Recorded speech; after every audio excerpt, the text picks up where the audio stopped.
आज भी बहुत सी सभ्य समाज की स्त्रियां जब ट्रेनों में हिंदू की सफर करती हैं तो आप देखिए साड़ी पहनकर ऐसे लंबा घूंघट ऐसे मार लेती हैं, चेहरा नहीं खोलती हैं वो ट्रेनों में और बसों में। आज भी सभ्य समाज की उसी वाल्मीकि रामायण पर अमल करते हुए वो किसी को अपना चेहरा दिखाना गवारा नहीं करती। अल्लाह की मार ऐसी पड़ी, कल तक जो पर्दे का चेहरा छिपाने का मजाक उड़ाते थे, आज अल्लाह ने सबके चेहरे छिपवा दिए। छिपाओ, डालो मास्क अपने मुंह पर। बहुत बंदरियां बनी फिरती थी अमेरिकन, चुड़ैल जैसे मुंह ले भेजे। ये खूबसूरत होती थोड़ी है आपको जैसा लगता है। अगर बारिश हो जाए ना सड़क पर बाजारों में तो इनका सारा क्रीम और पाउडर धुल जाएगा, इनकी औलाद इनको नहीं पहचान पाएगी कि मेरी अम्मा कहाँ गई। आप जिनके पीछा कर रहे हैं ये तो लिपस्टिक और क्रीम और पाउडर से लगती है 60 साल। आपको यकीन बता, मेरे इलाके का वाकया बता रहा हूं मैं आपको। 60 साल की बुढ़िया ने पहन लिया बुर्का, और खूबसूरत बुर्का, डिस्को बुर्का, फूल उल चढ़े हुए। अब 60 साल की बुढ़ी बेचारी चल रही है, बुर्का देखकर एक नौजवान उसका पीछा करने लगा। इतना खूबसूरत बुर्का था वो, नौजवान उसका पीछा करने लगा, चलने लगा। इसने पीछे मुड़ के देखा कोई लड़का मेरा पीछा कर रहा है, और लड़का ये समझा कि धीरे धीरे चल रही है, शायद मेरी वजह से लाइन दे रही है। वो अपने बुढ़ापे की वजह से धीरे धीरे चल रही थी, कमजोरी की वजह से। लड़का समझा हाँ लाइन दे रही है। थोड़ी देर के बाद जब ये आगे पहुंचा, लड़का और औरत, वो बुढ़िया समझ गई कि ये कमीना मेरे पीछा कर रहा है, तो उसने नकाब खोल दिया। खूबसूरत नकाब, बोल बूढ़े लगे हुए, नकाब खोल के कहती बेटा मेरा पीछा क्यों कर रहा है, मैं तो तेरी अम्मा की उम्र की हूँ। कम बखत 2 घंटे की मेरी मेहनत बेकार कर दी बुढ़ी ने। हमें क्या मालूम खोदा पहाड़ निकली चुईया। तो लड़के को भी गुस्सा आया, कहने लगा अरे अम्मा हम अपने लिए नहीं अपने अब्बा के लिए ढूंढ रहे थे। सोचा कुछ तो कह दूं इस बुढ़िया को, है? इस उम्र में तू इतना खूबसूरत बुर्का पहन के जा रही है, फूल सजे हुए। लड़का सोचने लगा जब बुर्का इतना खूबसूरत है तो बुर्के वाली कितनी खूबसूरत होगी, लगा उसका पीछा करते हैं। लक्ष्मण ने अपनी भाभी का चेहरा नहीं देखा। हर पढ़िए हदीस, अय अल्लाह के रसूल, अराइतल हवा या रसूल अल्लाह, अय अल्लाह के नबी देवर के बारे में आपका क्या ख्याल है? क्या मैं देवर से पर्दा करूं? एक ही घर में होते हैं, देवर और जेठ का आना जाना रहता है, हमारे अपने रिश्तेदारों का आना जाना रहता है। अय अल्लाह के नबी क्या मैं देवर से भी पर्दा करूं? अल्लाह के नबी का जवाब ये था, हाँ दूसरों से पर्दे में कुछ कमी हो जाए तो चलेगा, दूसरों से पर्दे में कोई कमी हो जाए तो चलेगी, लेकिन देवर से पर्दे में कमी नहीं होनी चाहिए। अलहमुल मौत, देवर तो भाभी के लिए मौत है, देवर तो भाभी के लिए मौत है। जिस देवर से सबसे ज्यादा पर्दा है, आज हमारी औरतें, हमारी माँ बहनें देवर से ही सबसे ज्यादा खुली होती हैं। जो मजाक शौहर से भी नहीं करती वो देवर से कर लेती हैं। और एक हम हैं, भाभी को घर पहुंचा दो, अपने छोटे भाई को कह रहे हैं भाभी को घर पहुंचा दो। और ऐसे ही ससुराल में हमारा हाल है, ससुर कह रहा है बेटा अपनी साली को जरा स्कूल छोड़े आओ। मामले दोनों तरफ से गड़बड़ हैं। हमने अपने भाई पर इतना भरोसा कर लिया। बंगाल वालों सुन लो, ये चंद मदरसे जो चल रहे हैं, आज इनकी बरकत है कि औरतें कुछ बंगाल की सरजमीन पर नकाब और बुर्का और के पर्दे के साथ दिखाई देती हैं। वरना मैं 20 साल पहले जब आया था तो बुर्का नाम की चीज दूर दूर तक नजर नहीं आती थी। 20 साल पहले जब आता था, एक साथ मर्द और औरतें तालाब में नहाते थे। गुसलखाने ऐसे बने हुए नहीं थे, मौलाना जर्जिस को भी तालाब में नहाना पड़ता था।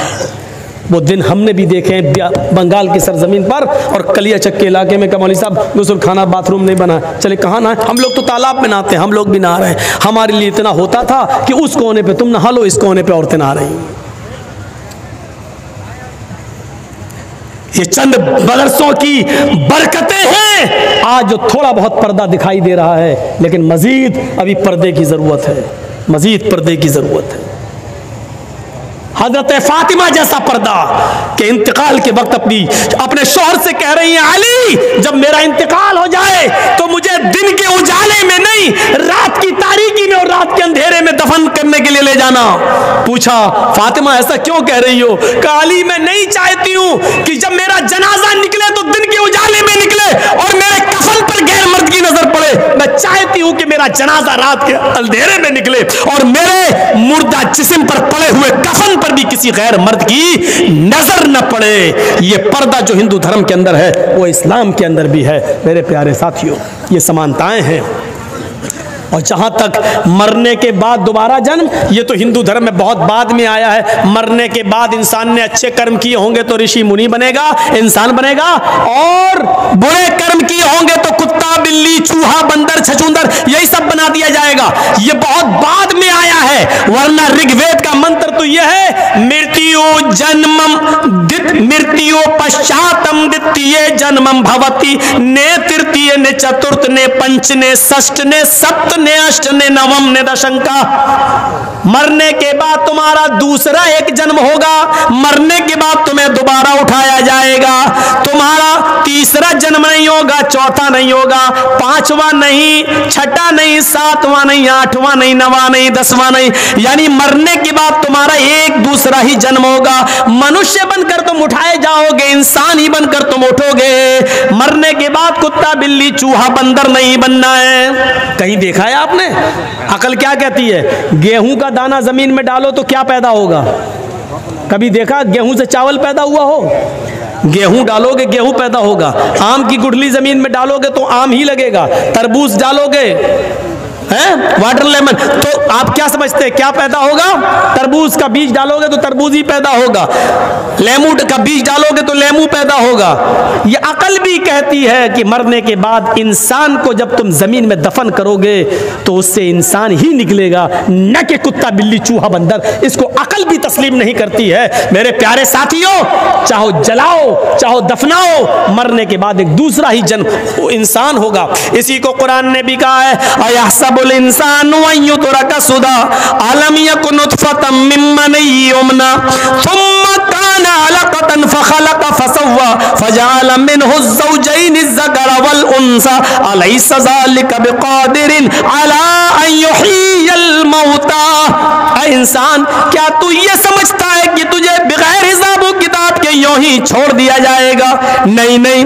अलम यकु, क्या तू शुरू में अलम यकु मिन नुतफतिन मिन मनी युमना, क्या तू शुरू में हकीर और जलील पानी की एक बूंद न था? क्या तू हकीर पानी का एक कतरा न था जो रहम मादर तक, औरत के रहम तक पहुंचाया गया? अल्लाह रब्बुल आलमीन ने उसी पानी के कतरे को बना सवा कर दुरुस्त किया, उसी से गोश्त का लोथड़ा बनाया, जमा हुआ खून बनाया, गोश्त का लोथड़ा बनाया, फिर उससे हड्डी बनाई, फिर हड्डियों में गोश्त पहनाया और फिर उससे एक जीता जागता इंसान बना दिया। उसी पानी के कतरे से मजबूत खोपड़ी बनाई, उसी पानी के कतरे से इतना नर्म भेजा बनाया कि 2 उंगलियों के बीच में रख दो, मसल दो। उसी पानी के कतरे से अल्लाह ने इतना नर्म नाजुक हार्ड दिल बनाया कि अगर उसकी धड़कनें बंद हो जाएं तो दुनिया का कोई डॉक्टर उसकी धड़कनें जारी नहीं कर सकता है। और उसी पानी के कतरे से अल्लाह ने तुम्हारे दिमाग में हजारों तारों का कनेक्शन डालकर तुम्हें 2 चमकते हुए ट्यूबलाइट दिए, आंखें दी, जिससे तुम 9 करोड़ 30 लाख मील की ऊंचाई पर सूरज को देख लेते हो। जिस आंख की बीनाई से, रोशनी से तुम 2,40,000 मील की ऊंचाई पर चांद को देख लेते हो। करोड़ों अरबों और खरबों मील की ऊंचाई पर तुम सितारों को देख लेते हो, आसमान को देख लेते हो। अल्लाह ने उसी पानी के कतरे से ये सब कुछ बनाया।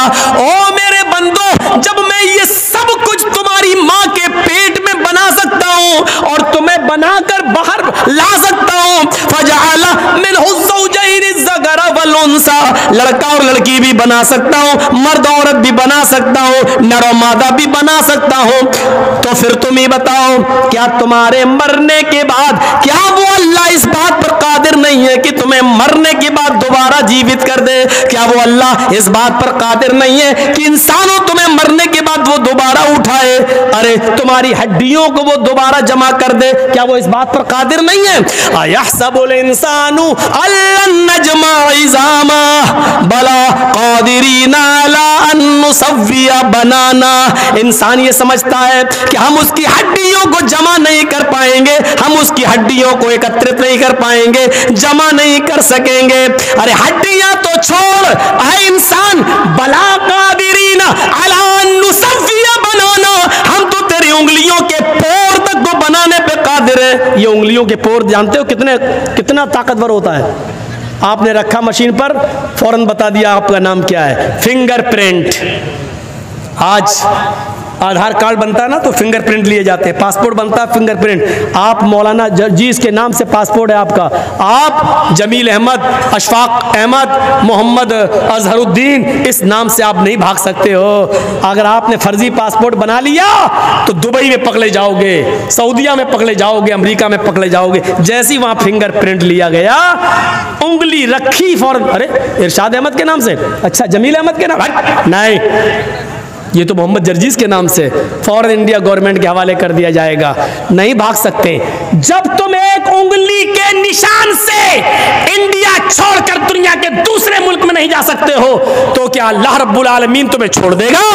भाग सकते हो। उसकी दी हुई अकल से फिंगरप्रिंट मशीन बना सकती है साइंटिस्ट लोग, तो क्या अल्लाह के पास ऐसा कोई आला नहीं है? उंगलियों के पोर, कह रहा हड्डियां तो छोड़ो, उंगलियों के पोर तक बनाने पर हम कादिर हैं। बल युरीदुल इंसानु लियफजुरा मामा, इंसान तो ये चाहता है कि वो आगे भी बुराइयां करता रहे, गंदे काम, बुरे काम, गुनाहों के काम करता रहे। यसअलु अय्याना यौमुल क़यामा, वो पूछता फिरता कयामत कब आएगी। मजाक में कहता है मौलाना साहब कयामत कब आएगी? शराबी जुआरी लोग मौलाना कयामत में बोल रहे हैं, कयामत कब आएगी? मजाक में। यसअलु अय्याना यौमुल क़यामा, वो सवाल करता मजाक में कि कयामत कब आएगी। फ़इज़ा बरिक़ल बसरु व ख़सफ़ल क़मरु व जुमिया शम्सु वल क़मर, जब आंखें चुंधिया जाएंगी, व ख़सफ़ल क़मर, चांद बेनूर हो जाएगा, व जुमिया शम्सु वल क़मर, और चांद सूरज दोनों मिला दिए जाएंगे, जमा कर दिए जाएंगे। उस दिन इंसान इस हालत को देखेगा तो कहेगा यक़ूलुल इंसानु यौमइज़िन अयनल मफ़र, आज हम कहाँ भागे, आज भागने की जगह कहाँ है, आज मैं कहाँ छिपूं, आज मैं अपना चेहरा कहाँ छिपाऊं। कल्ला ला वज़र, नहीं, भागने की कोई जगह नहीं है। आज तू भागना भी चाहेगा तो भाग नहीं पाएगा। मेरे भाइयों, अल्लाह ने बता दिया हिंदू धर्म के अंदर भी मरने के बाद तुम्हें एक दूसरा जन्म होगा। इस्लाम भी यही कहता है कि मरने के बाद एक दूसरा जन्म, एक तुम्हें कब्रों से ऐसे उठाया जाएगा इंसान की शक्ल में। भागने का कोई रास्ता नहीं है। कुत्ता, बिल्ली, चूहा, बंदर, ये तो अजीब सिस्टम समझ में नहीं आता है। और हिंदू धर्म में तो यहाँ तक लिखा है ये जुर्म करोगे तो ये बनोगे, ये जुर्म करोगे तो ये बनोगे, ये करोगे तो ये बनोगे। 2-3 जुर्म हमें याद हैं। चोरी करोगे तो बिल्ली बनोगे, रिश्वत खाओगे तो कुत्ता बनाया जाएगा, किसी लड़की पर गलत नजर डालोगे, शहावत की गलत, तो तुम्हें अगला जन्म लड़की का होगा। हैं? जुआ खेलोगे तो भैंस का जन्म, चोरी करोगे तो बिल्ली का जन्म, रिश्वत खाओगे तो कुत्ते का जन्म, किसी लड़की को अगर गलत नजर से देखोगे तो अगला जन्म लड़की का। अकल में आती है ये बात? मनुस्मृति में लिखा है, अकल में आती है। अब इसका मतलब क्या, निकालो जरा। जुआ खेलोगे तो भैंस का जन्म होगा, इसका मतलब क्या हुआ? दुनिया में जितनी भैंसें तुम्हें दिखाई दे रही हैं ये सब पहले मर्द थे, इन्होंने जुआ खेला होगा तब इनको भैंस का जन्म हुआ है। अब इसका मतलब ये हुआ कि अगर दुनिया में कोई आदमी जुआ ही ना खेले तो इसका मतलब ये हुआ कि भैंसें पैदा ही नहीं होंगी। और जब भैंसें पैदा नहीं होंगी तो दूध कहाँ से आएगा, घी कहाँ से आएगा, मक्खन कहाँ से आएगा, दही कहाँ से आएगा, कौन देगा? अब इसका एक और मतलब निकालो। कोई पंडित जी हमारे सामने हो तो बात करने में मजा भी आए। किसी दिन योगी जी बुला लें, हमें बड़ा मजा आ जाएगा डिबेट में। मैं उनसे पूछूंगा अगर भैंसें ही ना पैदा हो तो फिर क्या होगा, दूध, घी, मक्खन, दही कहां से मिलेगा? देखिए क्या जवाब देते, कौन देगा ये? इसका मतलब ये है कि ये सारी नेमतें अगर खाना है तो जुआ खेलो। यही तो मतलब हुआ। चोरी करोगे तो बिल्ली का जन्म होगा। लो साहब, दुनिया में जितनी बिल्लियां हैं ये सब चोर थी, पहले चोरी की थी, इसलिए इनको बिल्ली का जन्म हुआ। अच्छा ये बताओ, बिल्ली का जन्म होने के बाद भी क्या फायदा हुआ? जब इंसान थे तो हमारा माल चुराते थे, जब बिल्ली बना दिया तो किसी की मुर्गी चुरा रहे हैं, किसी का दूध चुरा रहे हैं, खा जाते मुर्गी कबूतर सब खा जा रही है वो चुरा चुरा के। तो चोरी तो अब भी उसकी बंद नहीं हुई है। किसी लड़की को देखोगे तो तुम्हारा अगला जन्म लड़की का होगा। दुनिया में जितनी भी औरतें देख रहे हो ना पंडाल में जो आई हैं जलसा सुनने, ये सब पहले मर्द थीं। इन्होंने किसी लड़की पर गलत नजर डाली होगी, तब इनको लड़की का जन्म हुआ है। बिलफर्ज मान लो थोड़ी देर के लिए, अगर दुनिया में कोई भी आदमी किसी लड़की पर गलत नजर न डाले और सिर्फ अपनी माँ बहन बेटी की नजर से देखे, तो इसका मतलब ये हुआ कि दुनिया में कोई भी आदमी अगर माँ बहन बेटी गलत नजर न डाले तो लड़की पैदा ही नहीं होगी, लड़की का जन्म ही नहीं होगा। और जब लड़की का जन्म नहीं होगा तो इसका मतलब क्या, वो बच्चे कौन पैदा करेगा? ये नस्ल इंसानी कहाँ से चलेगी? 18 साल पहले मैंने कुछ और कहा था, आज नाम नहीं लूँगा। ये बहुत ख़तरनाक दौर है। यहाँ जो बोलता है वो अंदर जा रहा है। यहाँ डेमोक्रेसी है, यहाँ सेकुलरिज्म ख़त्म हो चुका है, यहाँ कुछ नहीं है, कुछ भी नहीं। अच्छा बोले, अभी तो बाद में साबित होगा कि तुम सही बोले कि गलत, पहले अंदर जाओ, घुसो पहले अंदर। मेरे भाइयों, अफसोस होता है मुझे इस बात पर, चोरी करोगे तो कुत्ते का जन्म होगा। लो साहब, दुनिया में जितने भी कुत्ते होते हैं देख रहे हो ना, ये सब पहले इंसान थे, इन्होंने चोरी की होगी, तब इन्होंने रिश्वत खाई होगी, तो कुत्ते का जन्म। अच्छा, कुत्ते भी दो किस्म के होते हैं, एक तो यहाँ घूमते हैं जो, और एक होते हैं जिनको खूबसूरत लड़कियां जिनको चूमती हैं टम्पी पंपी, और एक होते हैं जो बड़े बड़े नेता लोग जिनको मारुति गाड़ियों में लेके एसी एयर कंडीशन में चलते हैं। तो इसका मतलब यह कि रिश्वत का की कैटेगरी अलग होगी। जिन्होंने 100, 200, 500, 1000 रुपए खाए होंगे रिश्वत, इनको ये वाला कुत्ता बना दिया जाता है।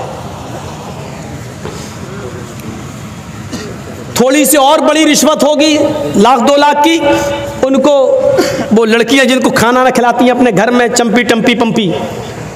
और जो मारुतियों में घूम रहे हैं ये जो कुत्ते हैं, ये बड़े स्टैंडर्ड कुत्ते हैं। ये जरूर पार्लियामेंट के कोई बड़े नेता रहे होंगे, इन्होंने बड़े घोटाले किए होंगे, और बड़े घोटाले करने के बाद, बड़ी रिश्वतें खाने के बाद इनको इंटरनेशनल मरने के बाद भी कुत्ता बनाया गया। तब भी मारुतियों में, एसी में इसकी आदत छूट नहीं रही है। ये तुम्हारी किताबों के आधार पर मैं बोल रहा हूँ। फिर भाइयों, ये समानता पाई जा रही है कि हिंदू धर्म के अंदर भी लिखा है कि मरने के बाद दोबारा जन्म होगा। हमारे यहाँ पर भी लिखा, मरने के बाद अल्लाह दूसरी जिंदगी हमें और आपको देगा। इसीलिए कहा गया पुनर्जन्म, पुनः मानी फिर, जन्म मानी पैदाइश, दोबारा पैदाइश। हमारे यहाँ क्या कहा गया? दूसरी जिंदगी हमें और आपको दी जाएगी। आवागमन नहीं है, मरने के बाद कुत्ता, कुत्ते के बाद बिल्ली, बिल्ली के बाद चूहा, 7 जन्म, 7 तरीके के जन्म होंगे। कहते नहीं 7 जन्मों में हम तुम्हारे साथ रहेंगे। ये हिंदू धर्म में 7 जन्म हो सकते हैं, इसलिए